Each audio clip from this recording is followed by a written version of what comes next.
আমরা এই পর্যায়ে তোমাদেরকে শিখাবো সপ্তম শ্রেণীর 2.1 থেকে এই যে উদাহরণ 4 অনুশীলনীর 2 এর কয়েকটা অঙ্ক আছে এবং 1 এ কয়েকটা অঙ্ক আছে। আমরা 1 এর সবগুলো অঙ্কই শিখবো, পাশাপাশি 2 এর সবগুলো অঙ্ক থেকে একটাই শিখাবো, একটা শিখলে বাকিগুলো একই রকমের হবে। ওকে, 2 এর ক। 2 এর কতে 2টা রাশি দেওয়া আছে। অলরেডি তারা এখানে বলল কি? তারা বলল যে নিচের ক্রমিক সমানুপাতের প্রান্তীয় রাশি 2টি দেওয়া আছে, প্রান্তীয় 2টি রাশি দেওয়া আছে, সমানুপাত তৈরি করো। দেখো এই সিস্টেমটা আবার কেমন, অর্থাৎ 2টার মান দেওয়া আছে, তুমি সমানুপাতটা কিভাবে বের করবা। তো অলরেডি আমরা এখানে যেটা দেওয়া আছে তাই লিখি, যে দেওয়া আছে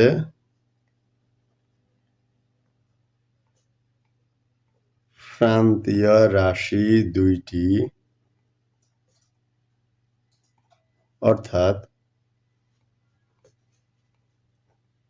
প্রথম রাশির মান কত? 6, আরেকটা হলো তৃতীয় রাশির মান কত? 24। ওকে, তো এটা এখানে কেন, এটা প্রথম, এটা দ্বিতীয়, কেন এটাকে তৃতীয় লিখছি?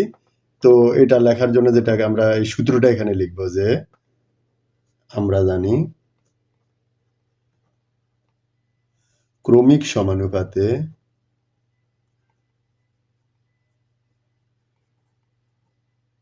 ওকে, এটার যে সূত্রটা, এটা সূত্রটা হলো মধ্য রাশি, অর্থাৎ প্রান্তীয় রাশি মানে এখানে হলো, অলরেডি এর আগে আমরা সূত্রতে এই কথাটা আলাপ করছিলাম, যে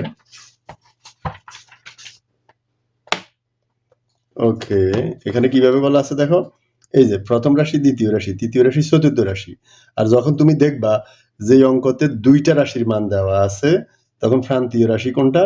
তখন সেখানে প্রান্তীয় রাশি হলো একবারে 2 প্রান্তে যেটা থাকে, যে প্রথম প্রান্ত আর শেষ প্রান্ত, প্রথম প্রান্ত শেষ প্রান্ত, আর মধ্যখানে যে 2টা থাকবে, মধ্যখানে 2টাকে বলা হয় মধ্য রাশি। মধ্যখানে 2টাকে কি বলে? মধ্য রাশি। তো আমরা লিখবো যে মধ্য রাশি, তার মানে মধ্যখানে আমরা একটু আগে দেখলাম কয়টা রাশি? 2টা রাশি। তখন আমরা লিখবো এখানে মধ্য রাশি স্কয়ার ইকুয়াল প্রথম রাশি গুণ তৃতীয় রাশি।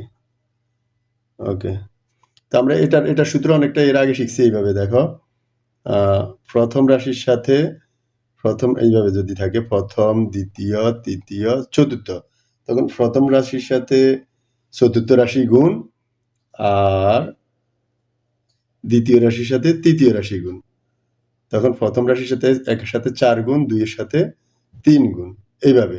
এখন দেখো, আর যদি ব্যাপারটা এইরকম থাকে, তো যখন 4টা রাশি থাকবে তখন এইভাবে হবে। আর যদি ব্যাপারটা এইরকম থাকে যে 1, 2, 2, 3, তার মানে এটা প্রথম রাশি, এই প্রান্তীয় রাশি, এটা একটা, এখানে প্রান্তীয় রাশি 1, প্রান্তীয় রাশি কত? 4, আর মধ্য রাশি কত? 2, 3, মধ্য রাশি কত? 2, 3, আর এখানে প্রান্তীয় রাশি 1, প্রান্তীয় রাশি 3, মধ্যখানে 2 কয়বার?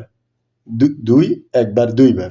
তখন এই প্রান্তীয় রাশি 2টা গুণ, কে গুণ? 1 আর 3 গুণ, 1 আর 3 গুণ, আর একটু আগে 1, 2, 3, 4 এর বেলায় মধ্য রাশি কে থাকবে? 2, 3, আর এখানে মধ্য রাশিকে 2, 2, তার মানে 2 কয়বার? 2 বার, তার মানে 2, 2 বার হলে এই যে মধ্য রাশি স্কয়ার, এটা মধ্য, কেমন? এটা মধ্য রাশি, হ্যাঁ এটা মধ্য রাশি স্কয়ার। এবার মান বসাও, অঙ্ক করা হয়ে যাবে। ওকে, তো এটাকে আমরা যদি এভাবে অঙ্ক করি, হ্যাঁ, মধ্য রাশি স্কয়ার ইকুয়াল প্রথম রাশির মান 6 গুণ তৃতীয় রাশির মান 24।